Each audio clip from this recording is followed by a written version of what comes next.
YouTube, and this is my third video in the Canada Reads 2015 selections. If you don't know, Canada Reads is a competition set up by the CBC where 5 well-known Canadians are given 5 books to defend, and the winning book will be the book that they think that all Canadians should read. And the theme for this year is a book to break barriers. Now, the book that I'm going to be talking about today is Rue by Thuy. I think I'm pronouncing that correctly. So, basic summary. This is a series of very loosely connected vignettes about a girl who immigrated from Vietnam to Malaysia and then to Canada, all kind of during the Vietnam War.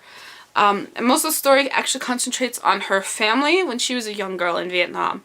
And there's bits here and there about her children and her life now in Quebec, and some of her about going back to Vietnam as an adult. But what takes up most of the pages is her reminiscing about her aunts and uncles.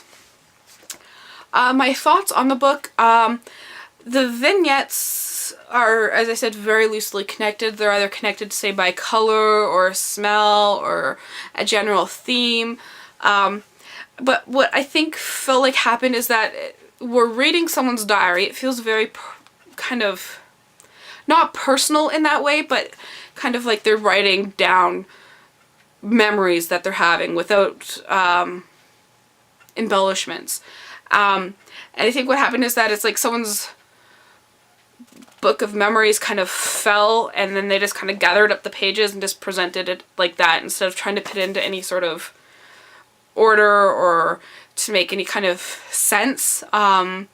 So I really felt like there was no point to the book, that there was no plot, there was no character development. I mean, like, you hear about certain characters, but you're not, it's only very short. So I'll show you some, like, pages. So some pages, like, this is a whole chapter, a whole scene, and then, like, the longest one is maybe like a page and a half. The shortest ones, you know, sometimes like that. So I really was kind of disappointed with how that was put together. And the writing style is okay. I found that what I really did not like is that she made some kind of broad generalizations, which I never really like about anything, which is a broad generalization, I guess. But she also kind of tells us how to feel about certain things, even if you kind of disagree with her interpretation of the events. And I'm disappointed with this aspect because in some areas she remains really aloof, kind of objective, and in some cases she's really, really opinionated. For example, with the issues regarding feminism in Vietnam, she talks really objectively about the rape of her mentally challenged aunt, and just kind of glosses over it, but she really dedicates a lot of thought on prostitutes who are getting money that's kind of wadded up really tight and thrown at them, and she really talks about that subjectively and gives a lot of opinions about it. And I really don't think, this sounds like a memoir, but it's what, the fictional autobiography type thing. It's kind of based on true stories, but there's a lot of fiction in it.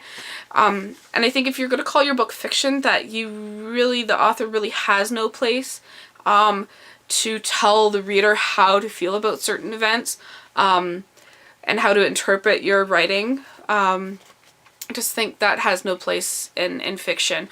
So I really thought there's no consistency, and there are points where it seems really deep, but it seems rather amateur and that she's trying too hard. Like, it seems like just like kind of like platitudes that don't really have any substance behind them, even though they sound kind of nice. So is this a book to break barriers? I decided no. I see the immigrant experience in here a little, but I said the majority of the story is talking her about being a rich kid back in Vietnam and how her uncle was kind of a pervert and how her aunt was raped. and, you know, how she was rich and they hid diamonds and gold and all this stuff, as opposed to really any experiences that she had in Canada as a new immigrant. I mean, she touches on it briefly, and she touches very briefly on her current living situation in Vietnam, but these are too few and far between, I think, to make really any impact. I really don't think there's nothing provocative about this book. There's the potential there. And I think it would have been better if she cared to develop those thoughts a bit more instead of telling us how to feel about events, and told us more about events and kind of included symbolism instead of, you know, here's how you're supposed to feel.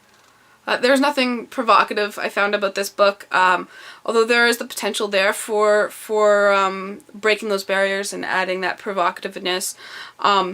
If she cared to develop them a little further, if she cared to, instead of telling us how to feel about things, if she told us more about the events, and about the consequences of those events, and included maybe symbols instead of very straightforwardly telling you what to think about certain things, or asking questions about certain things that really should just kind of come naturally to reading instead of being explicitly stated by the author.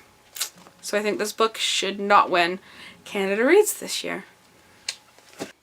Hey, you might want to check out Pickle's Instagram, Twitter, Goodreads, and other social media links in the description bar underneath.